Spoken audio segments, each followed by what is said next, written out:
नमस्कार, IBC 24 देख रहे हैं आप। मैं हूं आपके साथ विजय कुमार पंड्या। छत्तीसगढ़ की बात में आप सभी का स्वागत है। झीरम हमले को 7 साल पूरे हो गए हैं, आज उसकी 7वीं बरसी है। लेकिन जब भी वो मंजर याद आता है, रूह कांप जाती है। आखिर झीरम कांड का सच क्या है, ये कब सामने आएगा, कैसे सामने आएगा, ये वो मूल सवाल हैं जो प्रदेश के आम जन के मन में बीते 7 साल से गूंज रहे हैं। राजीव भवन में शहीद कांग्रेस नेताओं को श्रद्धांजलि देने पहुंची सीएम भूपेश बघेल ने इस हमले को राजनीतिक षड्यंत्र करार दिया, जिस पर बीजेपी ने पलटवार करते हुए कहा कि अगर कांग्रेस के पास सबूत हैं तो जांच एजेंसी को सौंपें, बेवजह राजनीति ना करें।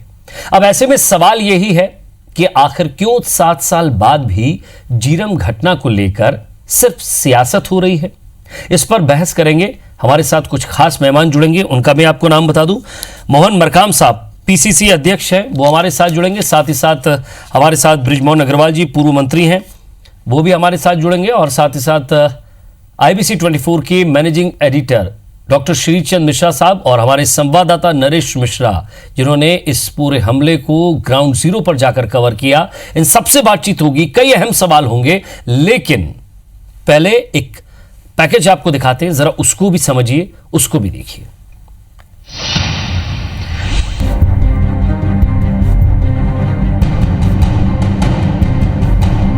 जो एक राजनीतिक आपराधिक षड्यंत्र था, ये जो झीरम घाटी घटना घटी वे साजिश थी। तो इनको साक्ष्य प्रस्तुत करने से किसने रोका है?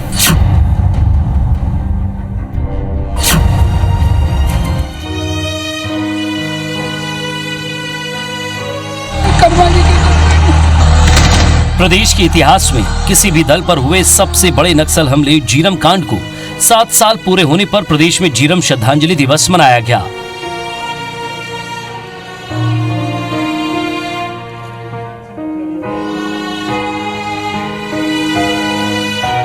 मुख्यमंत्री भूपेश बघेल, पीसीसी चीफ मोहन मरकाम सहित कई मंत्री और विधायकों ने राजीव गांधी भवन में शहीद कांग्रेस नेताओं को श्रद्धांजलि दी।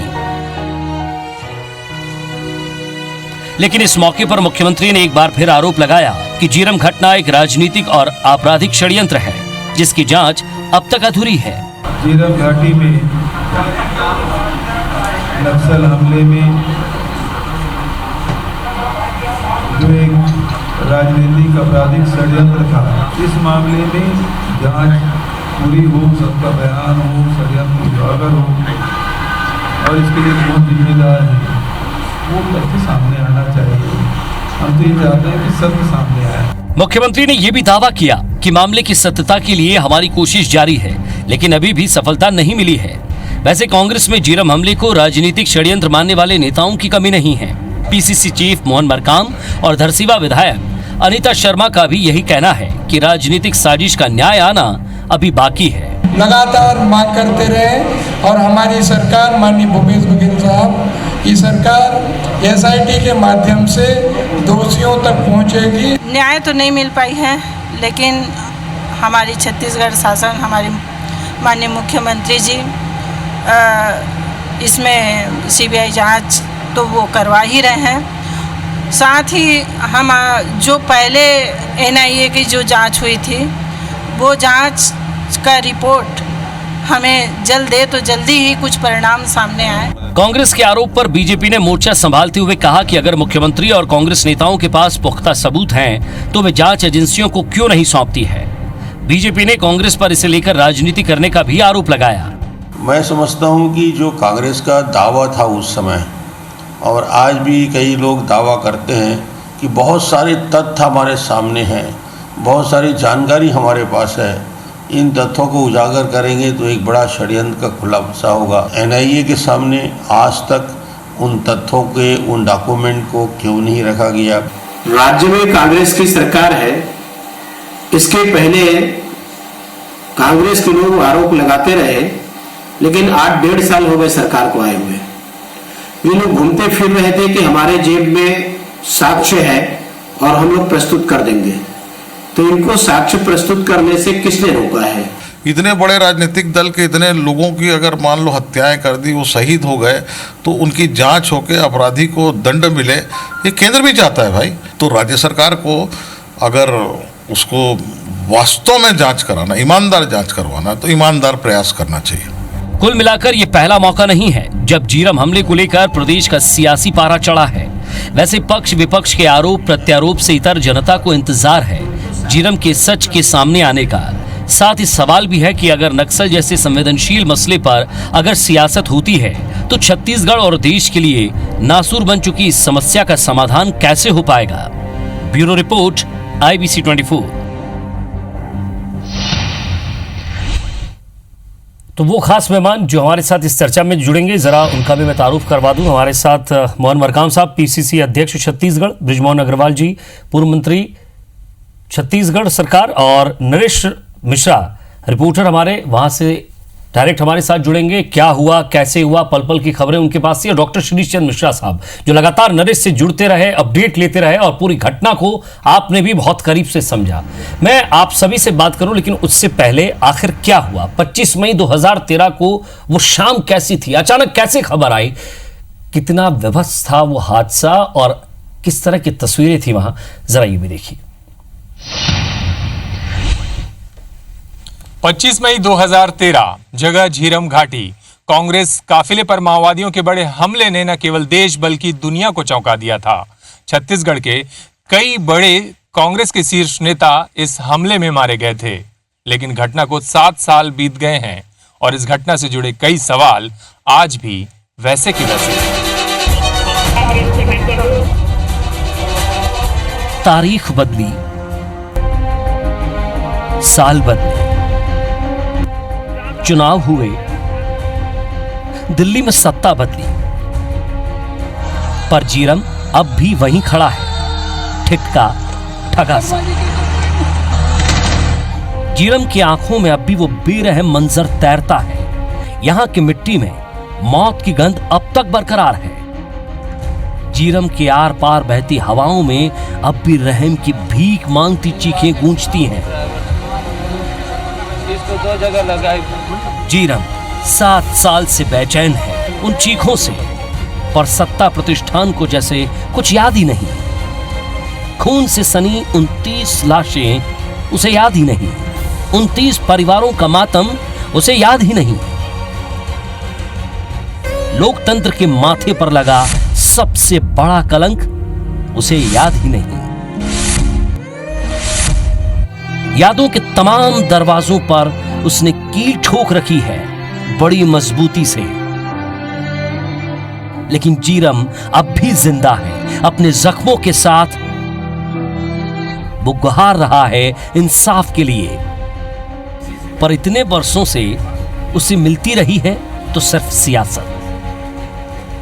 राजनीति के मकड़ जाल में उलझकर रह गया है ये खूनी कांड। जांच के अंधड़ चले पर न्याय की सूरत नहीं दिखी। NIA से उम्मीदें टूटी, न्यायिक जांच से कुछ हासिल न हुआ। फिर CBI जांच का ऐलान हुआ, पर बाद में उसने भी हाथ खड़े कर दिए। 7 साल बाद हर्ष ये कि 2 कहावतें याद आती हैं। एक है 9 दिन चले 2.5 कोस, और दूसरी है फिर वही ढाक के 3 पात। इस बीच कई जांच हुई, राजनीति हुई, पर हिंसा में मारे गए उन नामों को इंसाफ नहीं मिला। न्याय के तराजू में इस घटना से जुड़े कई रहस्य, साजिशें और सियासत पर अब भी नतीजे आना बाकी हैं। झीरम सिसकता रहा, झीरम बिलखता रहा और रायपुर से दिल्ली तक राजनीति होती रही। फिर राजनीति के बिहड़ में खोता गया झीरम, उसकी आवाज गुम होती गई। हमले का मकसद सिक्योरिटी फेलियर या साजिश? अब भी इन्हीं दोनों सवालों के बीच पेंडुलम बना झूल रहा है झीरम। इस सूरते हाल में सिवाय इसके और क्या कहा जाए कि अगर इतने बड़े, इतने हाहाकारी हमले का ऐसा हर्ष निकलता है तो इस देश का भगवान ही मालिक है। आज भी झीरम इंसाफ मांग रहा है। इस पूरे घटनाक्रम से जुड़ी ऐसी साफ तस्वीर का सभी को इंतजार है जिससे इस पूरे घटनाक्रम की वजहें साफ हो सकें। साथ ही यह भी पता चल सके कि आखिर इस पूरे घटनाक्रम के जिम्मेदार कौन लोग हैं। कैमरामैन नरेंद्र के साथ नरेश मिश्र, IBC 24 बस्तर। एजेंसियां बदली, फाइलें बदली, दफ्तर बदले, शहर बदल गए, लेकिन जीरम का गम शायद अब भी उन आंखों में तैरता है जिन्होंने ये तस्वीरें देखी हैं। मैं किसी भी पॉलिटिकल एंगल पर जाऊं, किसी भी नेता से बात करूं, उससे पहले मैं दो शख्स से बात करना चाहूंगा। सबसे पहले डॉक्टर श्रीचंद मिश्रा साहब, मैं आप ही से शुरू करना चाहूंगा क्योंकि उस मंजर को नरेश से लेकर आप तक लगातार 1-to-1 होता रहा और देश का वो चैनल IBC 24, जब आप गर्मी में कूलर और पंखे की हवा में बैठे थे और IBC 24 पर अचानक एक खबर आती है, उस खबर को कैसे डील किया, कैसे लगातार जांच पर जांच होती रही, सबसे पहले श्री जी मैं आपसे जानना चाहूंगा। शनिवार का दिन था, करीब 6:30 बजे मेरा छुट्टी का दिन होता था, तो एडिटर सर का फ़ोन आया कि ऐसी ऐसी घटना हुई, आप ऑफिस आ जाइए। हम इंतज़ार कर रहे थे पहले विजुअल का, क्योंकि किसी और चैनल का रिपोर्टर वहाँ गया नहीं था। हमारे नरेश मिश्रा जो सबसे निडर, मैं तो मानूंगा कि दुनिया के सबसे निडर पत्रकार हैं, जिन्हें अपनी मृत्यु का या किसी भी तरह के डर का उनके अंदर कोई वो है नहीं। जब वो बात करते हैं और जब जाते हैं तो हमको डर लगने लगता है कि नरेश कहाँ जा रहे हैं, कैसे कर रहे हैं, और जिन चीज़ों, सामान्य चीज़ों के लिए वो डरते हैं, नरेश के अंदर भय जैसी कोई चीज़ नहीं है, वो सिर्फ अपने काम पे ध्यान देते हैं। लेकिन जब नरेश ने पहले विजुअल भेजे और नरेश की आवाज़ जो कपती हुई हमने सुनी, तो हमारा भी पूरा रूह कांप गई हमारी। और जिस तरह के हमने शॉट्स देखे, विद्याचरण शुक्ल जी पानी मांग रहे थे, नरेश मिश्रा उनको पानी दे रहे थे, और जो कारें थी उनकी जो लाइट ब्लिंक हो रही थी जिस तरह से, वो इतना भयावह मंजर था उस समय की जो लाइव तस्वीरें थी, जिसका हम इंतजार भी कर रहे थे। और हमें लग रहा था हमारा रिपोर्टर कब आ पाएगा, क्योंकि उनकी मोटरसाइकिल भी कांग्रेस के एक नेता लेके भाग चुके थे, तो उनको पैदल आना था वहाँ तक। लेकिन जो सबसे बड़ा इस घटना ने सोचने के लिए मजबूर किया, वो ये था कि इस घटना को, जो मेरा अनुभव कहता है, जो मैंने इस घटना के बारे में NIA की रिपोर्ट भी देखी, चूँकि मेरा नक्सल एक सब्जेक्ट था PhD में, तो वहाँ पर मैंने जब उसकी रिपोर्ट पढ़ी तो उसमें कोई राजनीतिक षड्यंत्र जैसी बात पर कहीं कोई चर्चा नहीं थी, और वो एक सिंपल रिपोर्ट थी, जैसे एक पुलिस की रिपोर्ट होती है उस तरह की रिपोर्ट थी। और सबसे इस घटना का दुखद पहलू है, यदि मैं कहूँ कि ये दुनिया की सबसे ऐसी दुर्दांत घटना है, जैसा हॉलीवुड की फिल्मों में दिखाया जाता है। एक एक गाड़ी में 2-2 हज़ार बुलेट उतर चुके थे। जो योगेंद्र शर्मा जी की बात की जा रही, जिनकी पत्नी अभी धरसीवां से विधायक हैं, उनकी गाड़ी में करीब 2000 बुलेट उतर चुकी थी, उनकी पजेरो गाड़ी थी। इसके अलावा एक और मोतीलाल साहू है, उनकी गाड़ी में भी करीब 700-800 बुलेट उतारी गई थी। इस पूरी घटना को मैं 3 हिस्से में बांटता हूँ। पहली घटना जो नक्सल का फायर एक्सचेंज हुआ, सुरक्षा बलों, मतलब जो इनके साथ इनके PSOs चल रहे थे वो, और दूसरा जिसमें विद्याचरण शुक्ल, योगेंद्र शर्मा और उदय मुदलियार समेत और भी कांग्रेस के नेता और जो सिक्योरिटी गार्ड्स थे वो मारे गए थे। दूसरी घटना को मैं महेंद्र कर्मा जी से जोड़ के देखता हूँ, जो नक्सलियों के टारगेट थे, वो मेन टारगेट थे। आज कांग्रेस के कुछ नेताओं की बाइट भी आई है, अखबारों में उनके वर्जन भी आए हैं। उसमें से कई लोग ऐसे हैं जो समय के हिसाब से बदलते रहे, पुलिस अधिकारियों के हिसाब से अपने बयान बदलते रहे, अपनी महत्वाकांक्षा, अपने स्वार्थ के चलते बयान बदलते रहे। ऐसे लोग भी उसमें थे जिन्होंने अपने बचाव के लिए अपने आप को कुछ कुछ कहा वहाँ नक्सलियों से, और महेंद्र कर्मा को टारगेट किया कि ये है महेंद्र कर्मा। तो हालांकि जो वहाँ के प्रत्यक्षदर्शी हैं, नरेश बताएंगे कि लोगों का कहना था कि महेंद्र कर्मा जी ने खुद निकल के बोला कि मैं महेंद्र कर्मा हूँ, ये बंद करिए, और उसके बाद उनके साथ जो हुआ वो सबको मालूम है। तीसरी घटना जो उसका तीसरा पहलू है, वो है नंद कुमार पटेल और उनके बेटे दिनेश पटेल की जो हत्या की नक्सलियों में, दैट इज सुपारी किलिंग। मैं उसे सुपारी किलिंग मानता हूं, क्योंकि नक्सली उनको ले गए, उसके बाद जो घटना हुई और उनके बेटे की जिस तरह से और उनकी हत्या की गई, वो सुपारी किलिंग थी। तो मैं पूरी नक्सली घटना को 3 हिस्से में बांटता हूं। उसके बाद नक्सलियों ने अपना प्रेस नोट जारी किया, जो बड़ा लचर प्रेस नोट था, जिसमें बताया गया कि विद्याचरण शुक्ल पूंजीपतियों के संरक्षक थे। दूसरा, नंद कुमार पटेल के ऊपर यह आरोप लगाया गया कि वो जब छत्तीसगढ़ के और मध्य प्रदेश के गृह मंत्री थे, तो उन्होंने नक्सलवाद के सफाई के लिए, नक्सलियों के दमन के लिए उन्होंने चलाया। वो ये नहीं बता पाए कि दिनेश पटेल को उन्होंने क्यों मारा। उस नक्सली पर्चे में ये उल्लेख नहीं था। महेंद्र कर्मा जी तो उनके घोषित टारगेट थे, उस परिवार ने बहुत सारे बलिदान दिए हैं नक्सली घटना में। तो ये पूरी घटना 3 हिस्से में है। नरेश ज़्यादा अच्छे से बता पाएंगे कि वहाँ पे उन्होंने कैसा मंजर देखा, जो मंजर उन्होंने देखा और जो उनके कैमरामैन उस समय मलकीत थे उन्होंने जो शूट किया था, वो वैसा मुझे नहीं लगता कि दुनिया में किसी ने ऐसी रिपोर्टिंग की होगी इतनी निर्भीकता से और इतने निडरता से उस इलाके में जाकर। और तब शाम हो चुकी थी और जब वो लौटे और जिस तरह से उन्होंने शॉट्स दिए, उसके बाद नेक्स्ट डे नरेश नंद कुमार पटेल और उनके बेटे को ढूंढने गए और उनको सबसे पहले नरेश को ही उन दोनों के वहाँ पर उनकी बॉडीज मिली और दिखी। उसके बाद हमारे चैनल ने ही सबसे पहले उसको दिखाया। सबसे दुखद पहलू ये है कि आज हमारे साथ दूसरी पार्टियों के जो सत्ताधारी दल है, कांग्रेस तब विपक्ष में था और बृजमोहन जी जो बैठे हुए हैं वो उस समय सत्ता पक्ष में थे। राजनीतिक मजबूरियों के चलते सत्ता पक्ष के लोग भी, तत्कालीन सत्ता पक्ष के लोग कुछ बात बोल सकते हैं और कांग्रेस के लोग भी इस बात को पता नहीं कितनी सच्चाई से बोलेंगे कि उस समय उनकी पार्टी के कुछ नेताओं पर भी सवालिया निशान खड़े हुए, उनकी भूमिका पे भी, जो अभी उनकी पार्टी में नहीं है या हैं। और इसको ये एक जनरल परसेप्शन पूरे देश में कायम हुआ, ना सिर्फ छत्तीसगढ़ में बल्कि एडजॉइनिंग जो पेरेंट स्टेट रहा है मध्य प्रदेश, उसमें कि इस एक घटना के पीछे सत्ताधारी दल, पुलिस और जो विपक्ष है उसके कुछ नेताओं की गठजोड़ थी। ये एक जनरल परसेप्शन था और इस परसेप्शन के कारण ही लगातार सवाल उठते रहे हैं। मैं भूपेश बघेल जी की एक बात के लिए बहुत तारीफ करूंगा कि कोई नेता होता है उसको ऐसी घटना के बाद उसको अवसर के रूप में देखता है, चूंकि राजनीतिक एक अवसरवादिता का खेल है। लेकिन जब मैंने 2016 में उनका एक इंटरव्यू किया उनके परिवार के साथ, तो उन्होंने इस बात, और लगातार जब वो कांग्रेस के अध्यक्ष थे उनसे लगातार मुलाकात होती थी, साल में 1-2 बार, तो डिटेल में बात होती थी। तो वो उनके अंदर जो एक पीड़ा थी, खास तौर पर नंद कुमार पटेल जी का जाना उनको, और महेंद्र कर्मा का जाना, विद्याचरण शुक्ल जी का जाना, उनको अपनी पार्टी के नेताओं के प्रति जो उनकी ये इस तरह से जो मौत हुई थी उसको लेके वो बहुत ज़्यादा व्यथित हो जाते थे। और उनका कहना था कि इसमें जो सत्ताधारी दल है वो ईमानदारी से जांच नहीं करा रहा। सीबीआई जांच की मांग हुई, सीबीआई ने शुरुआती दौर में मना कर दिया। उसके बाद फिर एनआईए की जांच हुई, तो एनआईए ने अभी जब राज्य सरकार ने बोला कि हमको उसके डॉक्यूमेंट दीजिए, तो डॉक्यूमेंट देने में भी आनाकानी की बात की जा रही है। अभी तक जो जिस पैकेज पे नरेश ने खत्म किया कि इस घटना का जिम्मेदार कौन, सबसे बड़ा सवाल ये।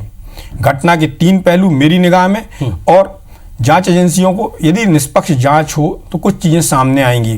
क्योंकि जो उसके पहले ये जो नक्सली घटना हुई 25 मई 2013 को शनिवार के दिन, उसके करीब 1.5 महीने पहले एक मीटिंग हुई थी जिसमें जो इंटेलिजेंस रिपोर्ट कहती है कि एक सरपंच घर में मीटिंग हुई थी जहां पर महेंद्र कर्मा जी की हत्या की प्लानिंग हुई थी, और उसमें कितने लोग शामिल होंगे, कहां से शामिल होंगे, उसका पूरा डिटेल था। यदि पूरा डिटेल था तो फिर रूट बदला नहीं बदला, इसको लेके बहुत समय तक कंफ्यूजन चलता रहा। जो प्रशांत मिश्रा आयोग बना है उसकी भी लगातार एक्सटेंड होता जा रहा है उसका कार्यकाल, उसका भी नतीजा, उसमें लगातार गवाहियां हो रही हैं और पुलिस अधिकारी अपनी बात ईमानदारी से नहीं कह पा रहे हैं। अब किसका, कौन इसमें कितना इन्वॉल्व है, क्या उसका पहलू है, और ये ऐसी नक्सली घटना है जिसमें जो बड़े लीडर्स थे या तो वो मारे गए या उनका अभी तक कोई पता नहीं चला है। इतना इस घटना के बारे में जो मोटा मोटी समझ में आता है वो इतना है। जी नरेश, हमारे वो रिपोर्टर, देश के पहले ऐसे रिपोर्टर जिन्होंने इस घटना को अपने आंखों के सामने उस मंजर को देखा है। मैं नरेश आप ही से पूछना चाहूंगा, उस तारीख में 25 मई की वो तारीख में और आज 25 मई 2020 में, इस बीच में कितना फर्क आया, क्या देखा, कितना बदला, और क्या वाकई उस परिवर्तन यात्रा के बाद जिसका नाम दिया गया था, उस समय तो ये परिवर्तन की यात्रा थी, परिवर्तन हुआ लेकिन 7 साल लगे, लेकिन इस परिवर्तन में कुछ बदला क्या इस जांच में?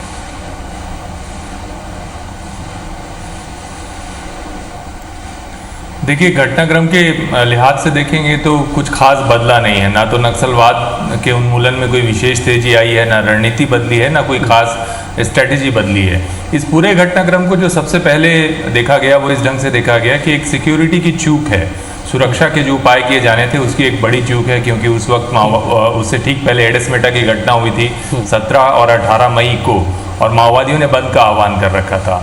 परिवर्तन यात्रा, विकास यात्रा, दोनों दलों की महत्वपूर्ण यात्राएं चल रही थी, और ऐसे इस बीच में 200-250 की तादाद में माओवादी राष्ट्रीय राजमार्ग के बिल्कुल इर्द गिर्द आकर जमा हो जाते हैं, और पुलिस को, मुखबिरों को, किसी को किसी तरह की सूचना नहीं मिलती। तो ये एक बड़ा एक लैप्स के रूप में इसको देखा जा रहा था, पर हालात अभी भी वही हैं। अगर आप देखेंगे तो सुरक्षा के जो तौर तरीके थे, जो बदलाव, जो इंटेलिजेंस का जो तरीका बदलना था, उसमें कोई खास अंतर नहीं है, वरना भीमा मंडावी की मौत भी नहीं हुई होती। तो सुरक्षा के लिहाज से देखें तो कोई खास बदलाव नहीं हुआ है, बस्तर में हालात वही हैं। और अगर झीरम के इन्वेस्टिगेशन की बात की जाए तो सबसे ज़्यादा जो मुझे लगता है कि सबसे ज़्यादा जिस पर सबकी नज़र है वो ये कि इसके पीछे क्या कोई राजनीतिक एक साजिश था या षड्यंत्र था, क्योंकि जो लीडर्स उस एनकाउंटर में शामिल थे उसमें दरभा डिवीज़न के अलावा उड़ीसा से काफ़ी बड़ी तादाद में माओविस्ट आए हुए थे और उसमें कोई बड़े लीडर का नाम सामने नहीं आया।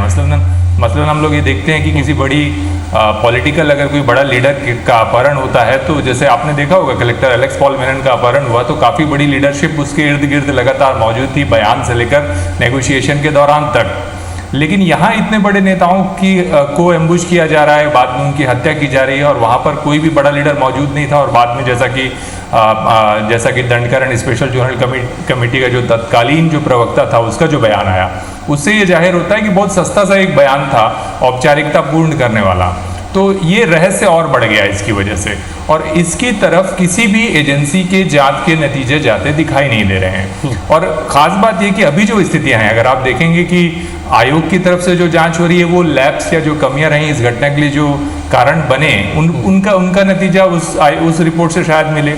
एनआईए की रिपोर्ट में भी लगभग इसी तरह का ये पूरा घटनाक्रम किन कारणों से हुआ, कैसे हुआ, ये मालूम चल रहा है और इसमें जो माओविस्ट इन्वॉल्व थे उनके बारे में जानकारी मिल रही है। लेकिन जो पॉलिटिकल कॉन्स्पिरेंसी की बात है या ये जो रहस्य कि कुछ इन बड़े लीडर्स को टारगेट आखिर किया क्यों गया, क्या आवश्यकता थी, इसका उत्तर नहीं मिल रहा है। और खास जो बात है कि स्टेट गवर्नमेंट बार बार कह रही है कि नहीं वो खुद अपने स्तर पे जांच करना चाहती है, लेकिन आप देखिए कि गुडसा उसेंडी जिसने उस वक्त लेटर जारी किया था उसने बाद में 2014 में सरेंडर कर दिया और उससे किसी भी एजेंसी ने इन्वेस्टिगेशन करके ये साफ नहीं किया कि इस पूरे घटनाक्रम के पीछे असल वजह क्या है, जबकि वो शीर्ष माओवादी लीडर था। एक बहुत महत्वपूर्ण बात आपने कही है यहाँ नरेश कि एक राजनीतिक षड्यंत्र, और कांग्रेस इसे हमेशा से कहती आई है और आज भी मुख्यमंत्री इसी बात को कह रहे हैं भूपेश बघेल की एक राजनीतिक षड्यंत्र था।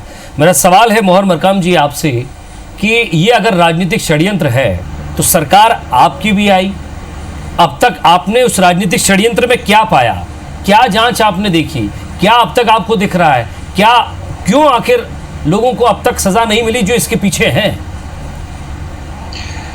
पांड्या जी, झीरम घाटी में जो हमारे टॉप लीडर शहीद हुए, आज 7वीं बरसी पर नम आंखों से हम उनको श्रद्धांजलि अर्पित की। 7 वर्षों बाद भी पीड़ित परिवारों को, हम कांग्रेस जनों को न्याय नहीं मिलने का आज भी मलाल है। आज छत्तीसगढ़ की जो बदनुमा दाग आज भी छत्तीसगढ़ के में कलंक की तरह है।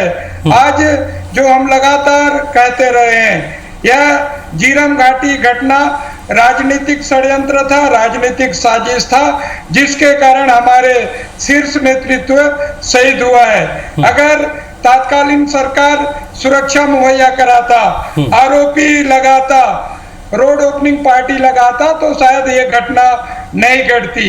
आज हम सरकार में आने के बाद जो एसआईटी के माध्यम से गठन किया था और एनआईए से हमने जो फाइल मांग की थी, मगर केंद्र सरकार हमको नहीं दिया। हम विधानसभा में सर्वसम्मति से सीबीआई जांच की मांग करते हैं। तत्कालीन सरकार के गृह मंत्री, मुख्यमंत्री ने भी घोषणा की कि हम सीबीआई जांच करके पीड़ित परिवारों को न्याय देंगे, मगर जब केंद्र में फाइल जाती है सीबीआई की तो केंद्र सरकार मना करता है। आदरणीय डॉक्टर मिश्रा जी ने कहा जो एनआईए के जांच बिंदु थे, जो षड्यंत्र का, साजिश का, उसमें कोई पॉइंट नहीं था। इससे साफ जाहिर होता है कि ये बहुत बड़ी साजिश थी जो राजनीतिक फायदे के लिए हमारे नेताओं की जो सुपारी किलिंग की गई थी, क्योंकि उस समय चुन चुन के हत्या किया जाता। नंद कुमार पटेल जी, शहीद नंद कुमार पटेल जी। मोहन मरकाम साहब, बृजमोहन अग्रवाल साहब, एक वर्तमान जो उस समय पार्टी थी वो सत्ता में थी, राजनीतिक षड्यंत्र का आरोप लगता है, एक बड़ी हत्या का आरोप लगता है, ये तमाम तरह के जो आरोप लगते हैं उस आरोपों से कब मुक्ति मिलेगी?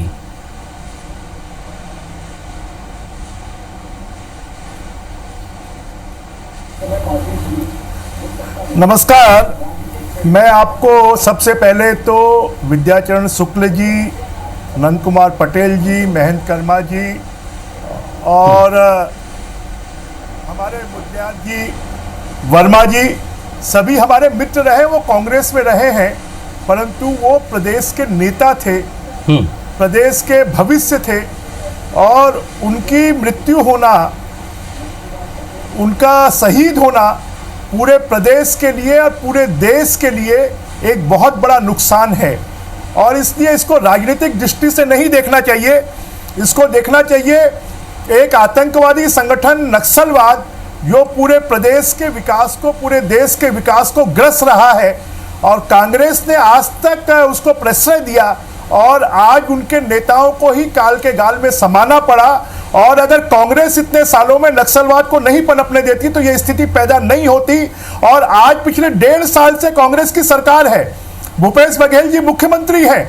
1.5 साल में इन्होंने ये षड्यंत्र का पर्दाफाश क्यों नहीं किया? इनको कौन रोक रहा है? और एनआईए की जांच की घोषणा हमने नहीं की थी। एनआईए की जांच की घोषणा मनमोहन सिंह जी प्रधानमंत्री के रूप में यहाँ पर आए थे, सोनिया गांधी जी आई थी, राहुल जी आए थे, राजभवन में मैं भी उस मीटिंग में था, गृह मंत्री के जब ये मीटिंग हुई थी और उस मीटिंग में ये घोषणा की गई थी कि एनआईए जांच करेगी और एनआईए ने जांच किया, उसका कोई रिजल्ट नहीं आया। जब कांग्रेस पार्टी ने मांग की कि सीबीआई जांच करवाई जाए तो हमने सीबीआई जांच की घोषणा की, परंतु केंद्र सरकार ने कहा क्योंकि एनआईए जांच हो रही है इसलिए सीबीआई जांच की आवश्यकता नहीं है। परंतु आज के समय पर कांग्रेस पार्टी 1.5 साल से है, अगर इनको षड्यंत्र लगता है, पूरे शासन इनके हाथ में, पूरे सूत्र इनके हाथ में है, तो उसको बेनकाब करना चाहिए। जो षड्यंत्रकारी है उनको सामने लाना चाहिए, उनको जेल के सिक्कों में डालना चाहिए। खाली बोलने से काम नहीं चलेगा। कांग्रेस खाली झीरम के मामले में अपनी रोटी सेक रही है, वो वास्तव में अपराधी जो हैं उनको पकड़कर सामने नहीं ला रही है। जी, अपराधियों को पकड़कर कांग्रेस सामने नहीं ला रही है, लेकिन सर उस समय आपकी भी सरकार थी, कितने अपराधी पकड़ा है, क्या हुआ, ये भी सारी फाइलों में कैद है। श्री जी, कुछ महत्वपूर्ण सवाल ये कि जिस तरह नरेश ने कहा कि गुरसा हुसैन प्रमुख जो था, जब वो गिरफ्त में आ गया, जब उसने सरेंडर कर दिया, तो आखिर उससे पूछताछ क्यों नहीं हो रही है? जो तत्कालीन सरकार थी, जब बीजेपी की सरकार आई तब बीजेपी में जो गृह मंत्री थे वो भी आज आपके सामने तस्वीरों में बैठे हैं, उनको भी सारी चीजें पता है। तत्काल सारी चीजें जैसे बदली थी, हर जानकारी हर व्यक्ति को मिल रही थी। सवाल ये कि जो जांच का दायरा था वो अलग अलग होता गया, विधानसभा में हंगामा हुआ, वहां से सीबीआई जांच की मांग निकली। इन सारी चीजों में मैं मोहन मरकाम जी जब हमारे साथ जुड़ेंगे तब उनसे सवाल करूंगा, क्योंकि शायद उनका फोन कटा हुआ है। मैं ये सारे सवाल बृजमोहन अग्रवाल साहब आपसे पूछना चाहता हूं कि जब आपकी सरकार थी तब आपको कुछ महत्वपूर्ण फैसले लेने थे, महत्वपूर्ण काम करने थे, क्या आपको नहीं लगता कि वो हुए या नहीं हुए? मैं आपकी राय जानना चाह रहा हूं।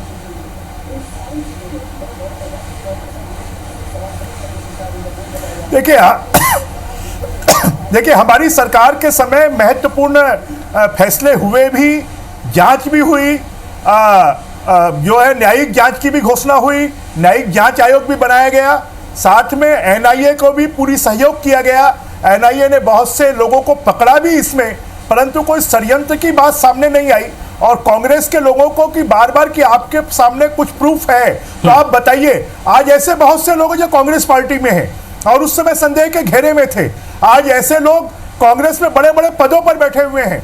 तो ऐसे लोगों के खिलाफ कांग्रेस पार्टी कार्रवाई क्यों नहीं कर रही है? सरकार कार्रवाई क्यों नहीं कर रही है? सरकार उनको पकड़ क्यों नहीं रही है? जिनको पकड़ के एनआईए ने जेल में दिया है उनसे पूछताछ क्यों नहीं कर रही है? आखिर 1.5 साल में जो कांग्रेस के इतने नेताओं के चले जाने के बाद भी अगर 1.5 साल में कांग्रेस की सरकार एक भी दोषी को सामने नहीं ला पा रही है, एक भी लापरवाह को सामने नहीं ला पा रही है, अगर बीजेपी की सरकार ने कोई गड़बड़ की थी तो उसको सामने नहीं ला पा रही है, तो इसके लिए कौन दोषी है? इसके लिए तो कांग्रेस की सरकार दोषी है, कांग्रेस पार्टी दोषी है। मोहन मरकाम जी कांग्रेस के अध्यक्ष हैं। मैं तो उनसे निवेदन करना चाहूंगा, आग्रह करना चाहूंगा कि मोहन मरकाम जी आप सरकार पर दबाव डालिए कि झीरम की घटना के जो लोग दोषी हैं उनको आप जेल में डालिए, उनको आप पकड़ के लाइए। अगर उनको आप पकड़ के नहीं लाते, उनको जेल में नहीं डालते हैं, तो मोहन मरकाम जी आप इस्तीफे की घोषणा कर दीजिए कि अगर कांग्रेस की सरकार ये काम नहीं करेगी तो मैं इस्तीफा दे दूंगा। बहुत अच्छी बात की है ब्रजमोहन जी आपने, और बहुत अच्छा चैलेंज भी किया है मोहन मरकाम जी को। इस आपसे एक सीधा सवाल है कि जो भारतीय जनता पार्टी के शासनकाल में जो जांच हुई, चाहे वो एनआईए जांच की जो रिपोर्ट हो वो, या जो जांच चल रही है वो, क्या जांच के जो रिजल्ट आए हैं या जांच के जो उनके निष्कर्ष आए हैं, क्या आप उस बात से राजनीति छोड़ के मैंने विशुद्ध रूप से यदि आप बोलें कि उससे आप संतुष्ट हैं? क्या आपको लगता है कि वो जो जांच के रिजल्ट हैं वो संतुष्ट करने के लिए पर्याप्त हैं?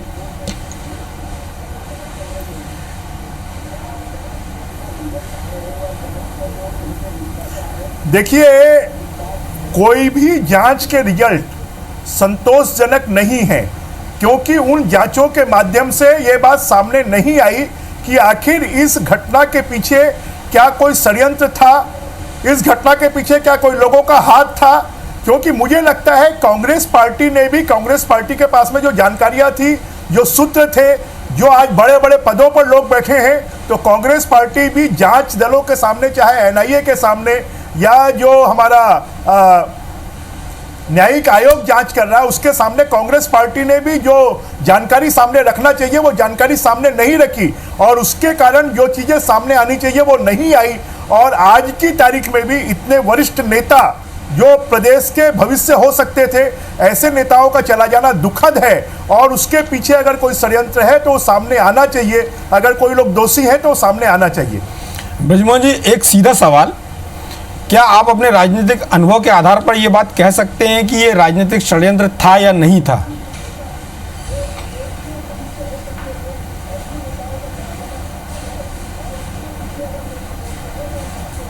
शिरीष जी, ये कुछ कहना संभव नहीं है, परंतु जिस प्रकार की बातें हवाओं में तैर रही हैं उसमें ऐसा लगता है कि कुछ लोग, षड्यंत्र तो नहीं परंतु कुछ लोगों ने इन सब पूरे घटनाक्रमों में नेताओं के लोकेशन, प्रोग्राम के बारे में पूरी जानकारियां, और नक्सलियों के संपर्क में इस प्रकार के लोग थे जो लगातार दोनों के बीच में किसी न किसी प्रकार का, इस प्रकार की घटना को घटित होने के लिए, इतने नेताओं की हत्या के लिए कुछ लोग ऐसे हो सकते हैं जिन्होंने दोनों के बीच में कोऑर्डिनेट, दोनों की जानकारियां लेकर एक दूसरे को दी हैं, और उसके कारण ये घटना घटित हुई और एक साथ 30 लोगों की हत्या हुई। इसके पीछे कहीं ना कहीं कोई ऐसे लैप्सेस हैं, उन लैप्सेस को सामने लाना चाहिए, उन लापरवाहियों को सामने लाना चाहिए, उन दोषी लोगों को सामने लाना चाहिए।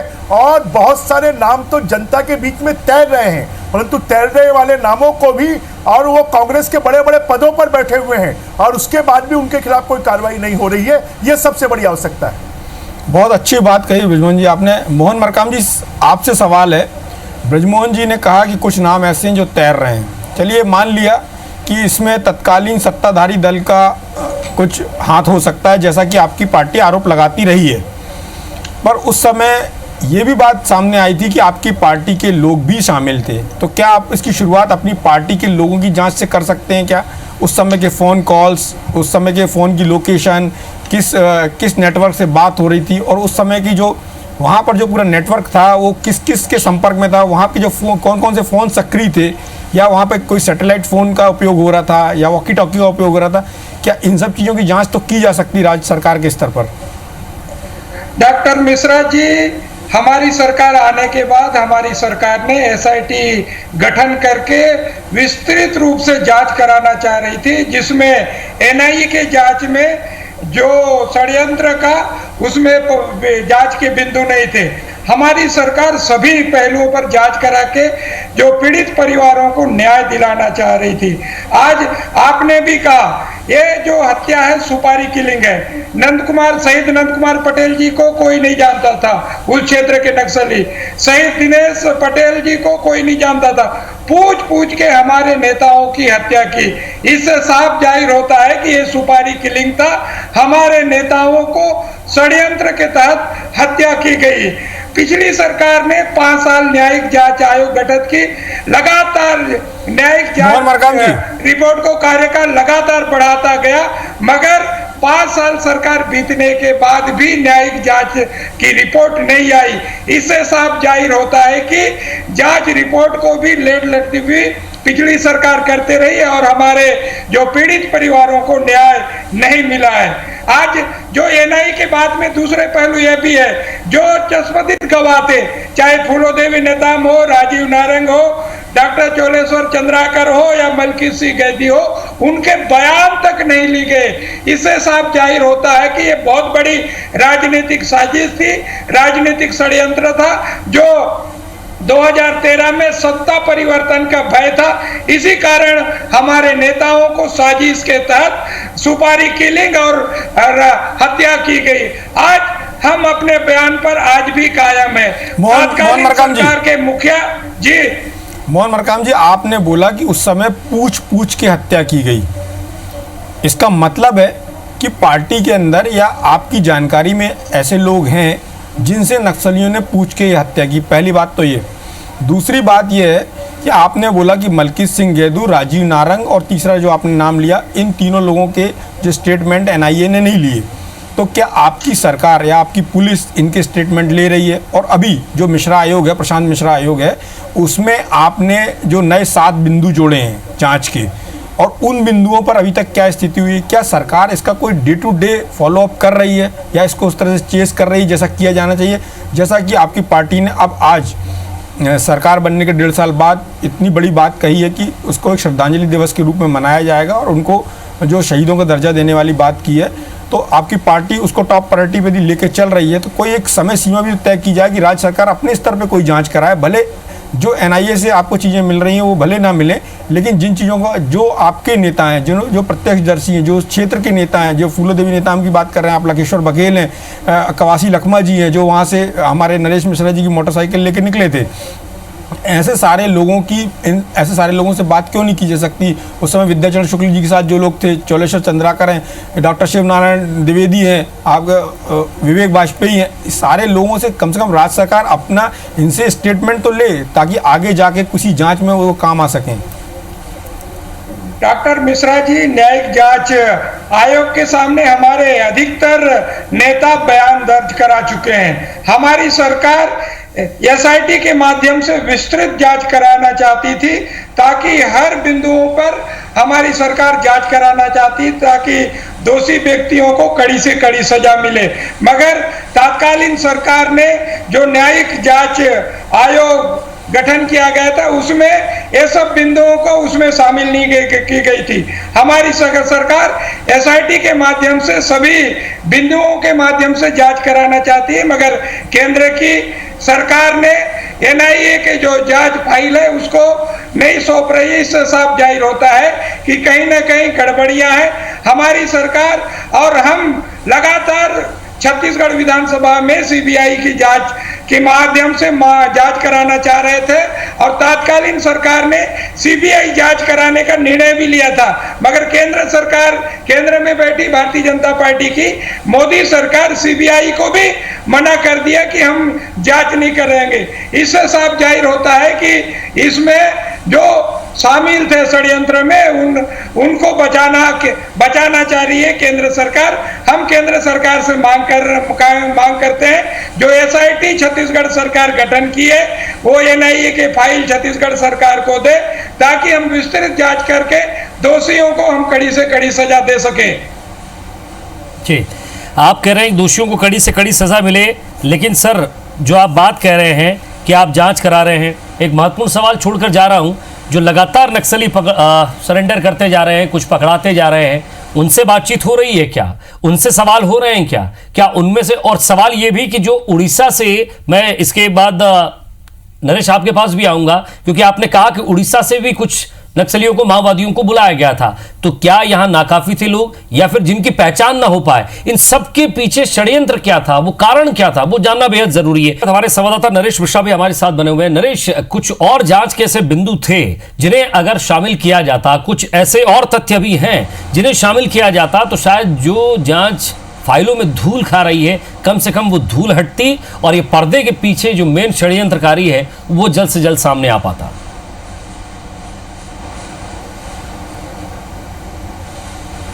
देखिए, दो पहलू हैं इसमें। एक तो अहम बात यह है कि इसके जो हत्यारे थे, यानी कि इस घटनाक्रम की जो जिम्मेदारी माओवादियों ने ली, उन्होंने ये साफ बताया कि इस पूरे घटनाक्रम को उन्होंने ही अंजाम दिया था।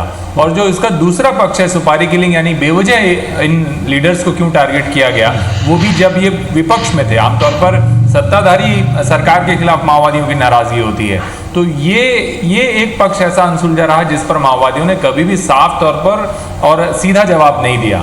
तीसरी, अगर उस स्थिति की बात करें तो आप देखेंगे कि उस समय ये हुआ था कि क्योंकि उड़ीसा से कुछ प्लाटून आए, आमतौर पर होता भी यही है कि माओवादी किसी बड़े एम्बुश को प्लान करने के लिए कई अलग अलग इलाकों के प्लाटून को जोड़ते हैं, टीमों को जोड़ते हैं, और इन टीमों को खुद नहीं पता होता कि वो किस हमले को एग्जीक्यूट करने जा रहे हैं, और इस एग्जीक्यूशन के बाद ये सब पता चलता है कि ये पूरा घटनाक्रम कहाँ कैसे अंजाम दिया गया। तो ये इस जगह में भी यही हुआ, और इसी वजह से ये संदेह जन्मा जो आज भी बना हुआ है कि इसके पीछे कोई पॉलिटिकल षड्यंत्र होगा, वरना नंद कुमार पटेल, उनके बेटे उमेश पटेल को मारने की क्या आवश्यकता है? इतने सालों से हम लोग भी बस्तर इलाके में रिपोर्टिंग कर रहे हैं, नक्सल इस सिचुएशन को कर रहे हैं। तो दिनेश पटेल जी, तो माफ़ी चाहता, तो दिनेश पटेल जी की हत्या की गई, तो ये बड़ा गंभीर था कि भाई आखिर इतने सालों से हम लोग देख रहे हैं कभी इस तरह का वाकया नहीं हुआ, इस तरह की पॉलिटिकल किलिंग नहीं हुई। तो ये निश्चित तौर पे बड़े सवाल खड़ा करता है कि कहीं ना कहीं इसमें कोई एक षड्यंत्र रहा होगा। लेकिन हत्यारे साफ हैं, उन्होंने बताया है कि हमने हत्या की है, पर इन हत्यारों में से किसी को पकड़ने में पुलिस या दूसरी जो टीमें हैं वो कामयाब नहीं रही हैं। और जब एनआईए जांच की घोषणा हुई तो उस वक्त तो यूपीए की गवर्नमेंट थी केंद्र में, तो उस वक्त कांग्रेस को मना करना था, उस वक्त सीबीआई की जांच उन्हें डिमांड करनी थी, उस वक्त लेना था।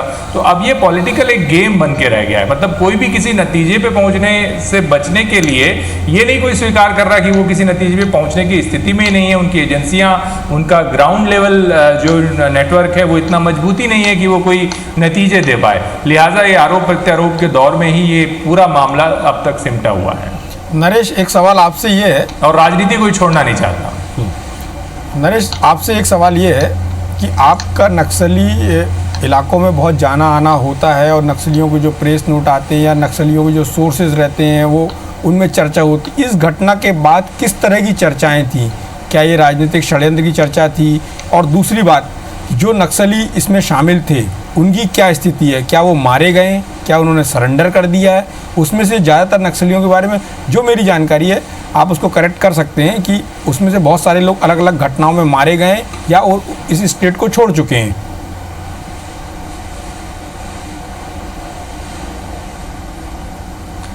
पूरे के पूरे एक्चुअल में जैसा सर आपने बताया कि ये इनमें जितने भी लोग थे, इनमें कुछ तो सरेंडर किए हैं और पुलिस ने उनका इन्वेस्टिगेशन भी किया है, लेकिन उनमें से ज़्यादातर ये सिर्फ बता पाने की स्थिति में है कि उनको केवल कॉल किया गया था और वो इस एनकाउंटर में शामिल हुए, और जो हालात थे उन्होंने वैसा उसको एग्जीक्यूट किया, यानी कि जो मिलिट्री दस्ता जो एग्जीक्यूशन करता है उतना।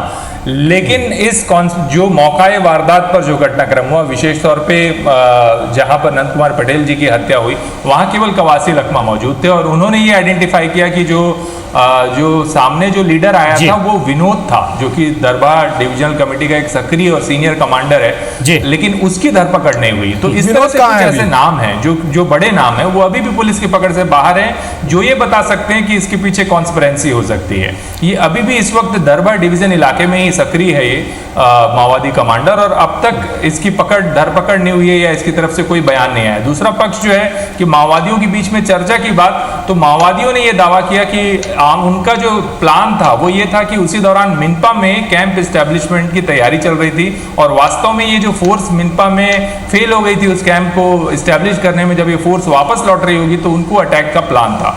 तो चर्चाएं आज भी माओवादी दस्ते या ये कह लीजिए कि माओवादियों की तरफ से जो पक्ष है उसमें यह है कि कोई भी एक बड़ा टारगेट करने की योजना थी। उस दौरान टीसीओसी चल रहा था, जो माओवादियों का एक खास दौर होता है जिस वक्त वो टारगेट करते हैं फोर्सेस और दूसरे ग्रुप्स को, तो ये वो दौर था। तो उनके बीच में ये बात थी, लेकिन ऐसा लगता है कि जिस ढंग से सब कुछ हुआ उसका सही जवाब या सही वजह सामने नहीं आई कि आखिर ये किलिंग इतने लीडर्स को देखने के बाद, गोलीबारी का दौर सिलसिलेवार हुआ पूरे घटनाक्रम में, तो उसके बाद ये रुक जाता अगर ये प्लान नहीं होता तो।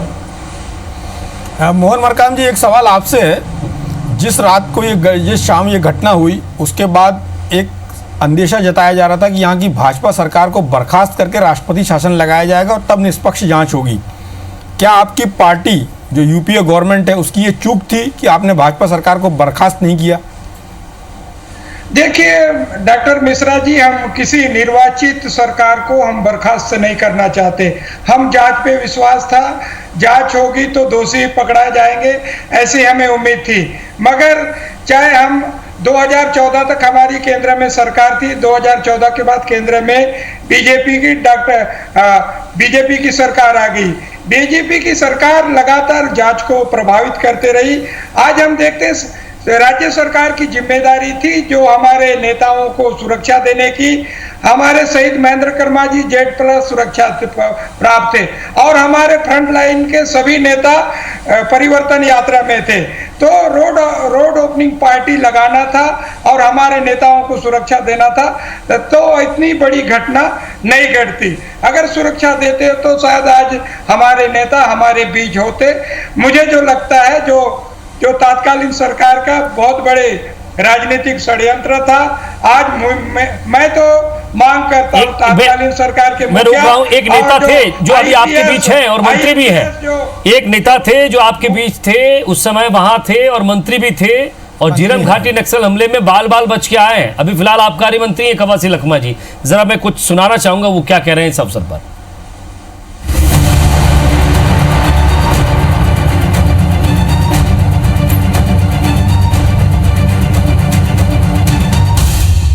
मंत्री कवासी लखमा इस वक्त हमारे साथ मौजूद हैं। झीरम घटना उसके 7 साल पूरे हो गए हैं, और आप हमारे दर्शक को ये बताएं कि ये पूरी घटना कैसे हुई। 4:15 बजे के आसपास हम लोग झीरम घाटी पहुंचे। हमारे सुकमा जिला में, बस्तर में 7 जिला है, सुकमा जिला में कार्यक्रम हुआ था। उस सुकमा जिला में सुरक्षा थे, हर सुकमा जिला का SP गोल थे नहीं था। उस झीरम घाटी में पहुंचने के बाद हम लोग आसपास पहुंचने के बाद थोड़ा आवाज आया।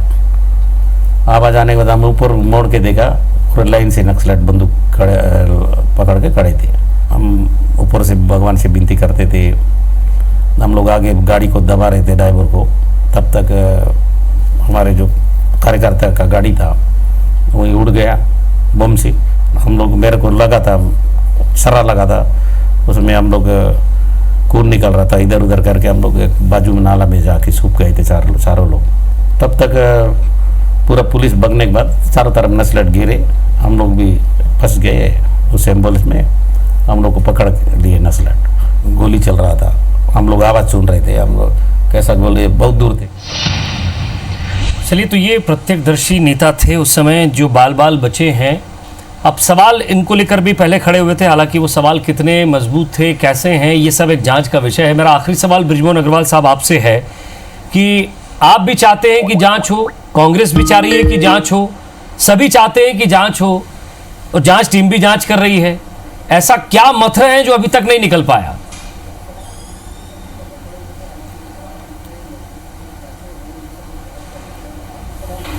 देखिए विजय जी, शिरीष जी, मैं आप ही से पूछना चाहता हूं और मैं मोहन मरकाम जी से भी पूछना चाहता हूं। आप लोग जबरदस्ती के मुद्दे उखाड़ रहे हैं। 1.5 साल में इस सरकार ने क्या काम किया? 1.5 साल में अभी तक एक भी अपराधी को क्यों नहीं पकड़ा? टारगेटेड क्यों नहीं पकड़ते? SIT के ऊपर में रोक नहीं है, SIT जांच कर सकती है। SIT ने क्या किया 1.5 साल में, जरा जनता के सामने लाए। आगे इतने नेता कांग्रेस के मारे गए, उसके बाद भी 1.5 साल में ढाक के 3 पात, आप ही ने 2 कहावत कही है कि ढाक के 3 पात। 1.5 साल में क्या हुआ? एक भी आदमी को पकड़ा क्या? एक को भी नॉमिनेट किया क्या? षड्यंत्रकारियों को बाहर लाया क्या? हमें तो इस बात का दुख है कि कांग्रेस की सरकार 1.5 साल से होने के बाद भी कांग्रेस के नेताओं की हत्या हुई और एक भी अपराधी को पकड़कर सामने नहीं ला पाए, एक भी षड्यंत्रकारियों को नहीं ला पाए। इसका मतलब कांग्रेस के लोग उसमें शामिल थे और इसलिए कांग्रेस कोई कार्रवाई नहीं कर रही है। और जरा बताएं कि किसी जिम्मेदार, किसी मंत्री को क्या उसका जिम्मेदारी बनाया गया है कि आप जांच को देखिए? किसी बड़े अधिकारी को जिम्मेदारी दी गई है कि आप उस जांच को देखिए? SIT के ऊपर में रोक नहीं है। SIT जांच कर सकती है। SIT जांच करके अपराधियों के बारे में NIA को बता सकती है। NIA जो है वो कांग्रेस पार्टी के द्वारा ही, मनमोहन सिंह जी के द्वारा बनाई गई थी। NIA को जो जिम्मेदारी दी गई थी वो कांग्रेस के सरकार ने दी थी। और CBI से कामों को अलग कर इस प्रकार की घटनाओं की जांच के लिए NIA देश में बनाई गई, कांग्रेस पार्टी ने बनाई। बृजमोहन जी, आपने बहुत अच्छी बात बोली कि SIT बनाने पे कोई रोक नहीं है। आपकी बात से इत्तेफाक रखता हूँ। 2 सवाल आपसे हैं, बहुत संक्षिप्त उत्तर चाहूँगा। क्या ये सुरक्षा की चूक नहीं थी, इतनी बड़ी घटना, और आपकी सरकार ने क्या एक भी बड़े पुलिस अधिकारी को टर्मिनेट किया? या टर्मिनेट करने की आवश्यकता समझी?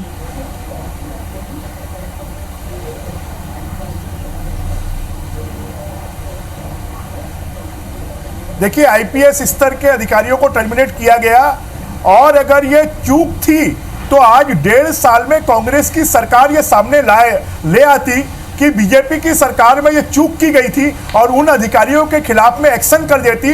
अगर कोई नेताओं की गड़बड़ी थी तो उन नेताओं को आइडेंटिफाई कर देती। 1.5 साल में कांग्रेस पार्टी ये काम क्यों नहीं कर पा रही है? मैं आपकी बात पे सवाल मोहन मरकाम जी से पूछ लेता हूं। मोहन मरकाम जी, ब्रजमोहन जी ने बोला कि 1.5 साल में आप ऐसे लोगों को सामने क्यों नहीं ला पाए? जधन में इतनी बड़ी घटना है कि इस घटना में जो लोग भी दोषी। मरकाम जी, पहले मेरा पूरा सवाल सुन लीजिए। मरकाम जी, मेरा सवाल सुन लीजिए। से मांग करूंगा कि झीरम की आज आप बरसी मना रहे हैं और ये लोगों के नाम सामने आना चाहिए। मरकाम जी, जो मैंने सवाल ब्रजमोहन जी से किया वही सवाल आपसे करता हूं। क्या उस समय के जो दोषी अधिकारी हैं उनको आपकी सरकार टर्मिनेट करने जा रही है? ब्रजमोहन जी ने बोला टर्मिनेट किया गया, किसी को टर्मिनेट नहीं किया गया था, सस्पेंड किया गया था। पहली बात तो ये है।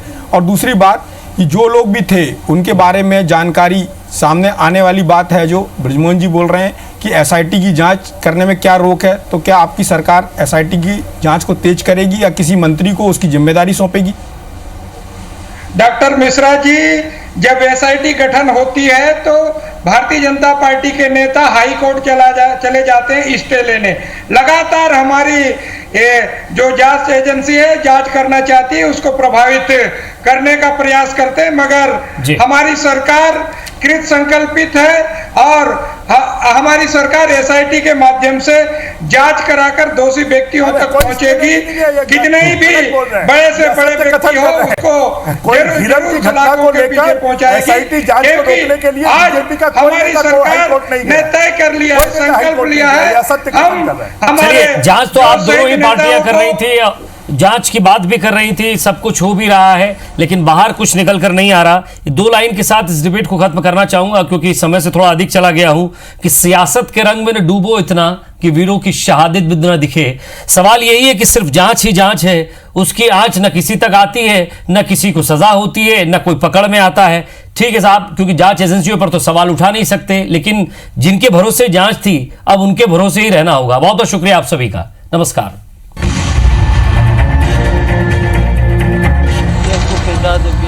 पानी